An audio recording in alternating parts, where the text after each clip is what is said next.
Welcome back, Rainmakers, to the Crypto Rain channel. I'm your host, Jay Murph. Today we're going to talk some more about collectibles, and we're going to talk some more about VeVe, Ecomi, and their token, Omi. So without any further ado, why don't we go ahead and get this party started.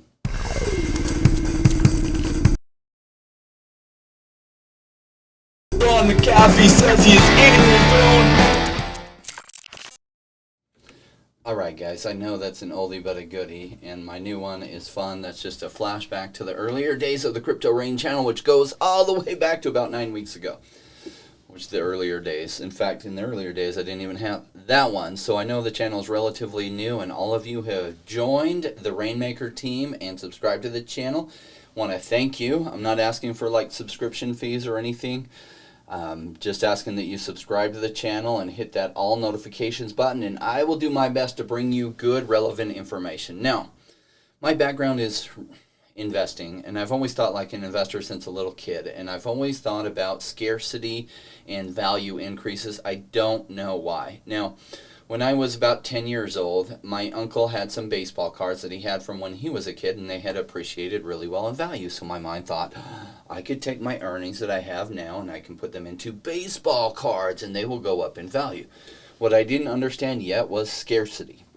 Because at the time, Donruss and Topps and other companies, Fleer, were printing off like billions of each card. And so even to today, those cards are not scarce at all. So I realized the importance of scarcity when I was about 14 years old. And so then I thought, what are they not making anything more of? I know, land. You can't make any more of it, really. I mean, China is actually creating little islands. That was genius, but they're military use. So you can't really create more land for the most part, other than, I guess you can go into the ocean and do some things there to create little islands. But for the most part, there's no more land being made on Earth. So I don't think we're to a point that we can colonize Mars and some of the other planets out there. So really, we have scarcity, right? And so that's great. Real estate, that's kind of what got my attention with real estate. And oh my gosh, you can buy a house, and then later it's worth like 30 years down the road 10 times what you paid for it, which is fantastic. And you can even leverage to buy it. In fact, you don't have to put the whole amount down. And wow, real estate is one of the best ways out there to go from not rich to rich, because I don't know about you, I came from a relatively poor family.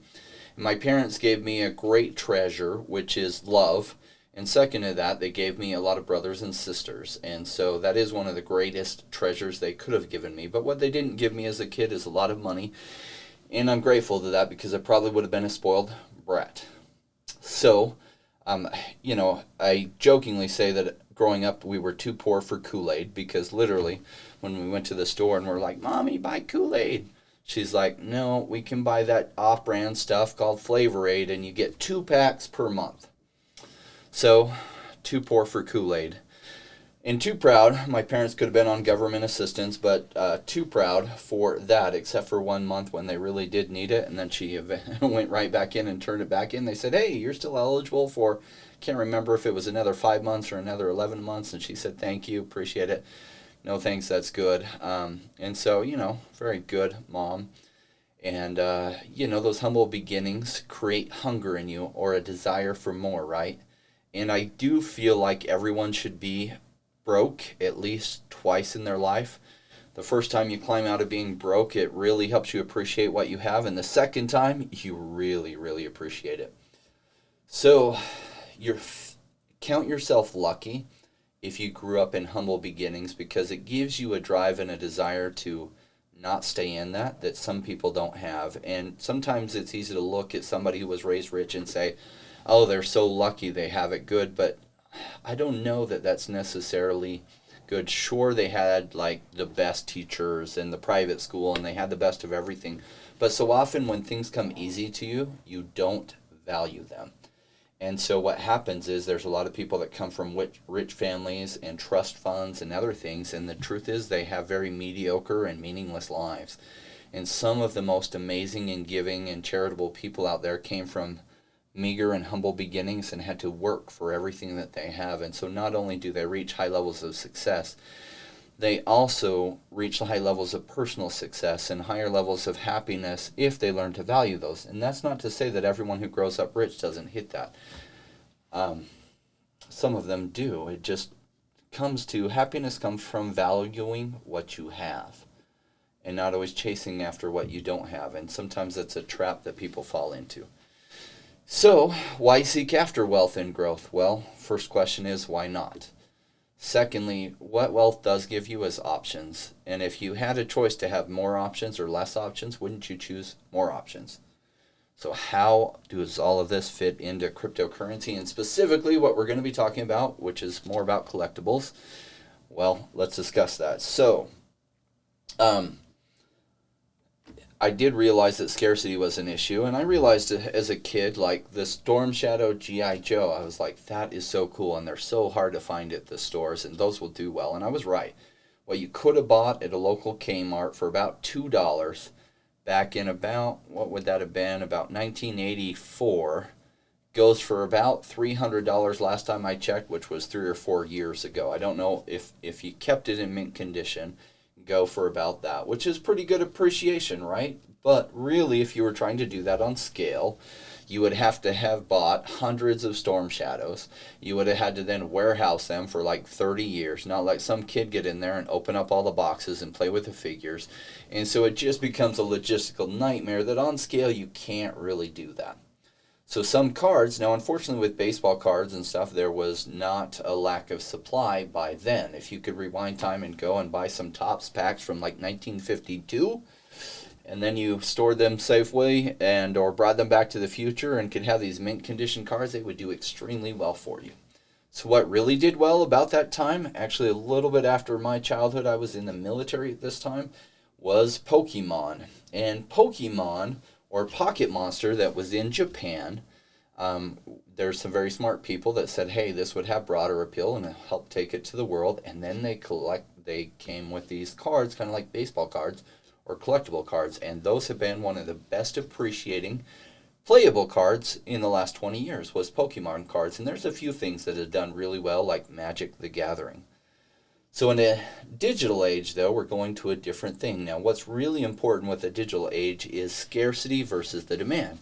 Because in the digital age, they can just print off million of them. And until they had NFTs, they couldn't really guarantee scarcity, right? Because if it's an image, you could just copy the image. So it really isn't until NFTs came around, because we've had the internet for 25 years, so why haven't we really had digital assets do well? It's because you couldn't guarantee that they were original till NFTs came about. So this is a recent phenomenon, and you're seeing a lot of collectibles go to the NFT space, which is why you're seeing this NFT craze. And what is going to do well? Well, a lot of that has to do with desirability and scarcity. So part of the reason the NBA Top Shots has done so well is that so many people are now interested in it versus Series 1 when it first came out. Their scarcity is huge. For Series 1, they would produce of a common, at the very beginning, the number of common moments was 1,000. And then within that series, they later went to higher numbers, like almost 3,000, then 3,500, and then I think 3,999 for some of the common cards.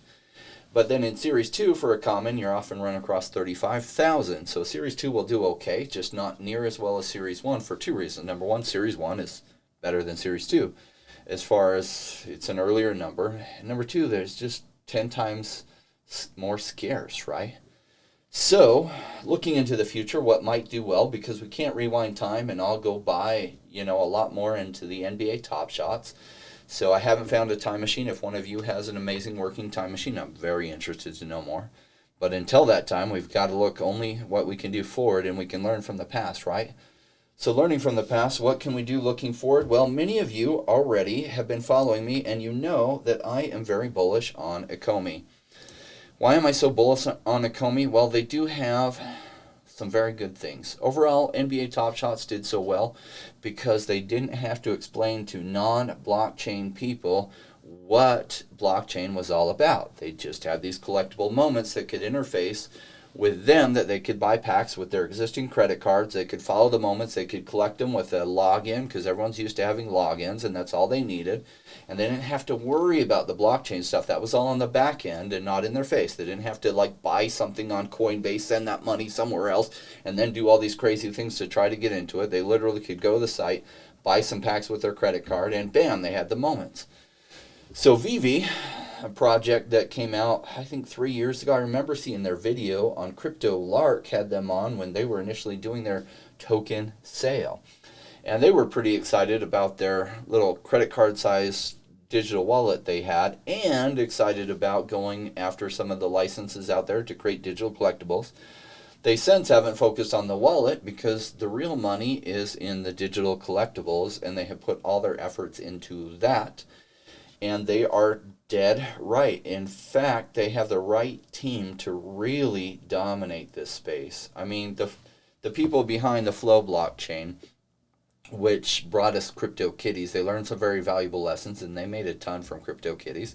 And they rolled that into getting the NBA license, which was huge, which has put them on the forefront.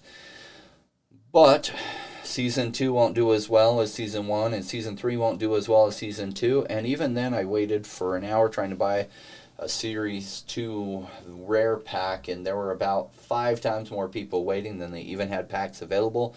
And it randomly throws you in line, and it stuck me to the end of the line. So I wasn't even able to buy one rare pack. So it just is what it is. You look at what opportunities are ahead of you that you can still participate in. So where is VeVe going now? Unfortunately, for you that are just barely finding my channel, I've been talking about this for a while, and most of the cool collectibles I've been talking about have sold out. So all the Series 1s are gone. I think the Series 2, there might be some Series 3 and Series 4 Batman Black and Whites. All the Harley Quinns are gone. There's some random unicorn things that I don't know what they are. Maybe they'll do well. It won't let us buy the Adventure Time stuff because that license is exclusive to China. So it won't let anyone buy it unless they're in China. I don't know about you. I even tried a VPN to see if that would work with an iPad. No dice. So, hey, I'm out of solutions, and I don't have friends in China. So if you do and can buy them, I will buy them from you for twice the cost. Very interested in that. I just don't have the ability to get those, and I don't know anything about Adventure Time, but I did talk to an 18-year-old, and he said they're huge. So take his word for it. I doubt they'll get any cheaper than they are now. So where is this going to go? Well, we don't fully know, but their augmented reality side of it is genius. And I think that'll really integrate with one of the biggest trends that has happened in the past 5 years, and that trend is memes. Because with those, you can create all kinds of memes. You know, you can take pictures with your girlfriend with the Joker standing there with you or whatever. So right now they have these 3D models, and my guess is they've talked about possibly having the 3D models animate. I wonder if they'll give them moving joints in the future so that you can pose them exactly where you want them. Can you imagine where that could go? I mean, the amount of dirty memes that could happen would be huge, but honestly, the popularity would go through the roof. Makes perfect sense to me. And so I just see them being the lead player, or one of the 2 lead players in this space, and I'm watching very intently.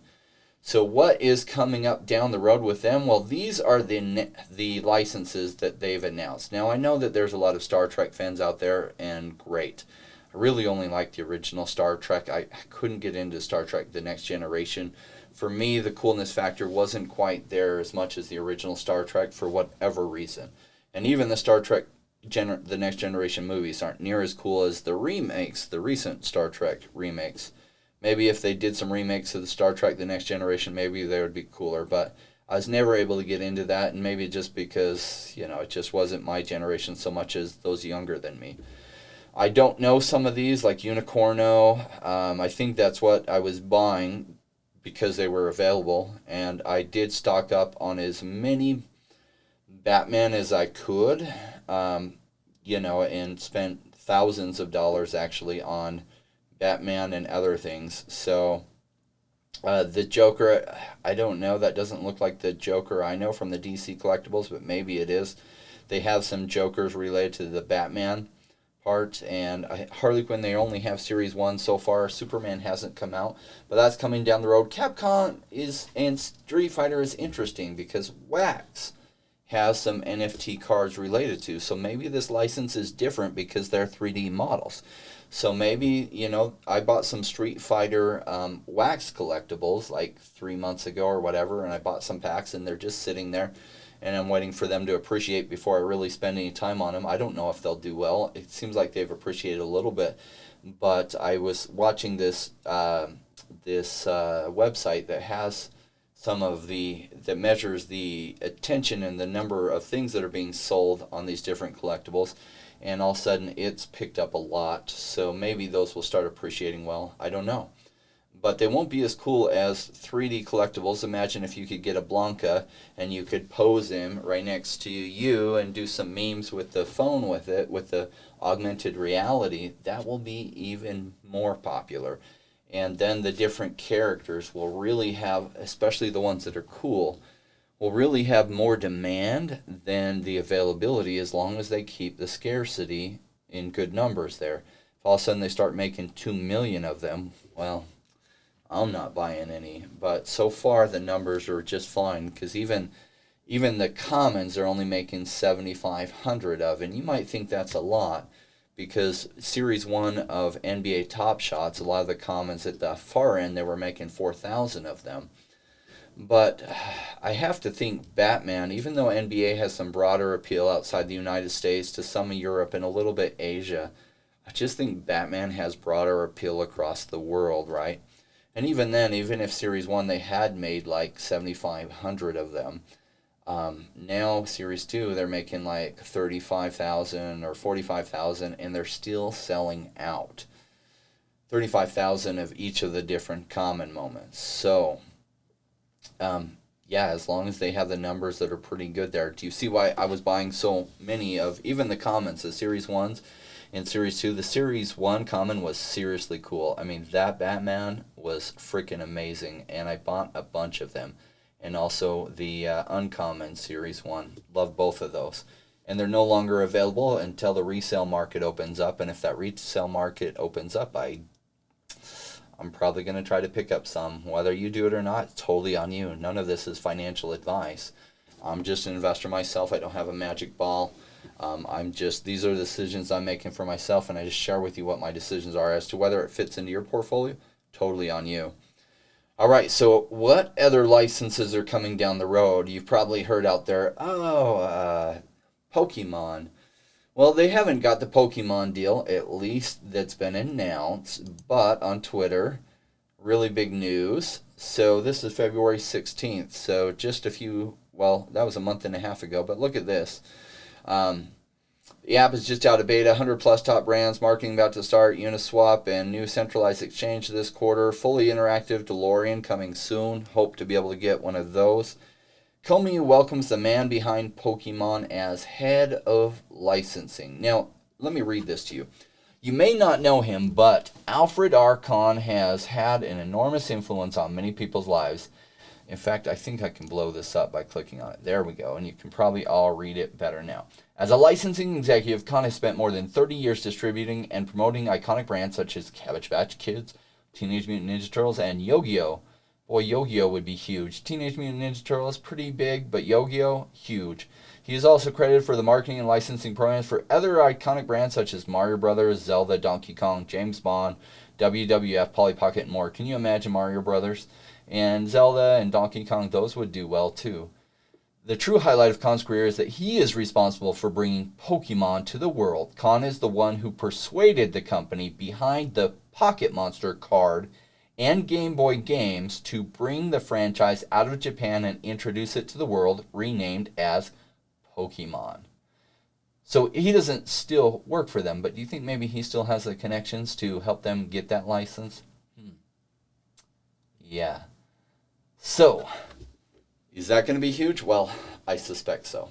So hopefully we can buy those before the whole world figures out about VeVe and the app, and they don't get like lineup bops to buy all those before we can have a chance to buy them.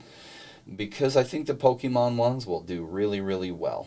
Now I did want to show with you, because this is a cryptocurrency channel, the Omi blockchain. And what do I think about the Omi? Now, truth is, I don't own any Omi. Do I love it? Yes. I don't own even a single cent of it.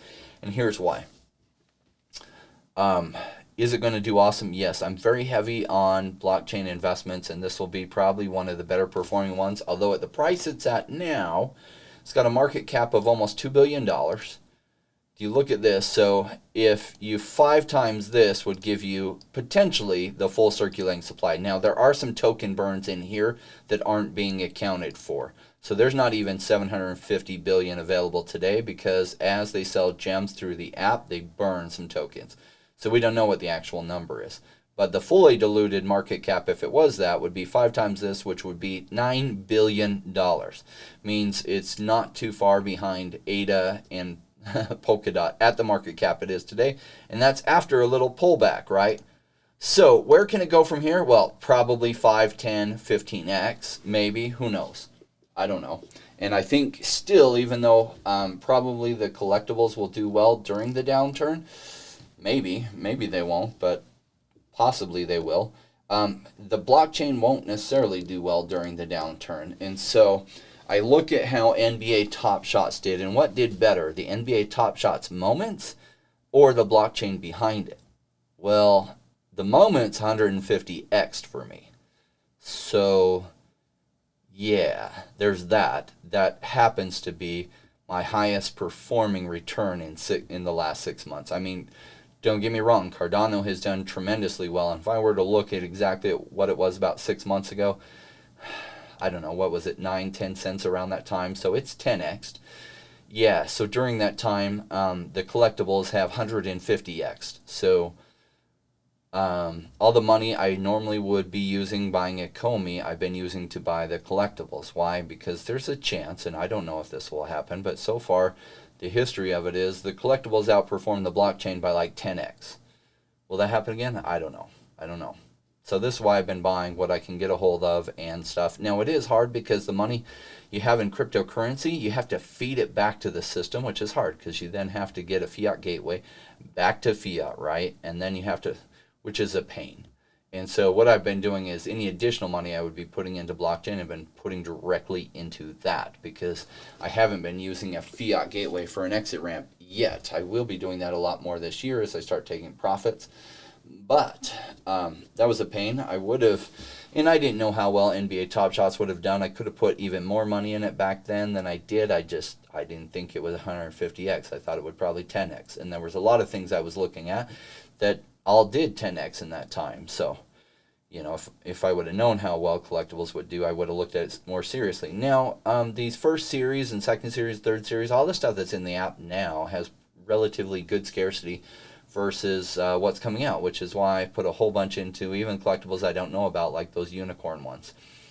So if there's anything still available and almost anything isn't, my best bet, and this isn't financial advice to you, but my guess is for myself that they'll do well, and I've made that bet with my own money. As to whether you do or not, on you. So, yeah, waiting for some of these additional licenses. So, and you guys know it, the way business works is until that's signed, not only the deal is signed, but then they have permission to do a press release. Until then, they deny everything, right? Even though if behind the scenes they're planning out exactly how Charizard is going to look, and they're doing 3D models of them behind the scene, until they're able to publicly disclose that, they're going to deny everything. So now they could be denying it because maybe this guy pissed off Pokemon or somebody else. They'd already sold the license to somebody else. Who knows? But if I had to put odds on it, I'd give it 80% chance that VeVe gets the Pokemon deal, and that alone will be huge. To realize the kind of worldwide adoption that will happen with the VeVe app if they get the Pokemon license. I mean, you guys saw how big Pokemon Go was, right? Even though people were accidentally walking off cliffs playing that game. Yeah, so Pokemon, huge. And so then, with so many people getting the app, they'll get it for Pokemon, but then they'll be like, hey, well, look at these Series 4 Batmans or Series 5 Batmans, or look at this. Oh, I want this. Yeah, I think that's going to carry a lot of the value on stuff, right? Especially in this generation that, there's a lot of rich people that understand technology. Maybe they come from a wealthy family and they have tons of money. And they're like, hey, I want that collectible. I'm going to throw down $10,000 to buy that Batman from you. And it's like, to them, $10,000 isn't a lot. But maybe to you, it's like everything. And maybe you only paid $60 for that Batman. So when you exit it, $10,000, supposing that the prices go up to that, you've done incredibly well, right? So I know this is cryptocurrency channel and I'm an investor myself, and so I cover stuff that I'm interested in.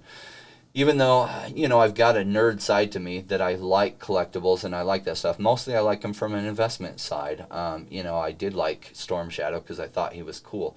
But even as a kid, I recognized, wow, I think this one will do really well. And so I've always had that investment side of me, looking at most things from investment. It's also fun if they're cool too. All right, guys. Well, hope you're having a fantastic Saturday, and that overall this market has been extremely rewarding to you, and I hope you are able to accomplish everything that you're looking to accomplish. Don't forget some massive principles, which is take profits when. So it's almost like you can listen to yourself, and so when you can't believe how good it's going, and you're just like, wow, this is going so great, it's never a bad idea to take profits. And so what's funny is that the inner side of us tends to lead us the wrong way on these kind of things. So when things get super fudded and like fear, uncertainty, and doubt, and like Bitcoin's going to go to zero and it's terrible and everyone hates it, and then you literally get scared that it's going to go to zero and you're most tempted to push that sell button. From an investment perspective, those are usually the best opportunities to have bought. And when there's all this irrational exuberance, like everyone's super excited and these things are never going to come down and they're the best ever, in retrospect, you look back and you almost always see that that was the best time to sell. And so just remember that is, I suspect we'll hit some irrational exuberance, and already there's been some, so that kind of gets my attention, and I'm like, am I waiting too long to sell? Maybe. Who knows? Maybe I missed the top selling by not selling today. I don't know. I suspect that I have longer before I can sell more things and start cashing out and taking profits. I suspect that maybe we're only halfway through this bull market, I hope. Maybe my own hope is blinding me from seeing what's really going on. I don't know. But I am looking for bigger markers of irrational exuberance, not just in one space like NBA Top Shots and people paying 150x what I bought these moments for, but across the whole spectrum. And what I remember from 2017 is seeing many projects that were already decent market caps, like 300 million, going like 5x in a day and stuff. And I remember that kind of irrational exuberance. And that's going to be my marker if I see those things again. Then it's like, okay, yes, take profits time. And yeah, I missed some additional upside. But that's okay because, that's a problem with taking profits. You never know where the top is. When you take profits, you just like take out. The way I'm going to approach it, I'm going to sell off some, and then I'm going to sell off some more. And I did practice taking profits. I had some things go absolutely crazy for me that then crashed down later, and I look back and I was like, wow, I sold off a third and it ended up going up 5x from there. I wish I'd waited on the whole amount, but you just never know where the top is. So that's why I just tier it. When it goes up to a point that I start to get worried, I just sell off a certain percent, and and depending on the thing, it might be 10%, it might be 20%, it might be 30%. And then as it goes up some more, I sell off some more, and then it retraces, and I'm not sure if it'll go back up. I'm going to sell off some more, and then, yep, it did go up. Great, I'm going to take some more profits, et cetera, right? Because, who knows, you'll hear people saying this cycle, this is never going to come down, and that's one of the things you always hear before it does come down. So, I believed them last time. We'll see if I believe them this time, because you'll have lots of people saying that, and the only way that could happen is if all the fiat currencies around the world totally devalue.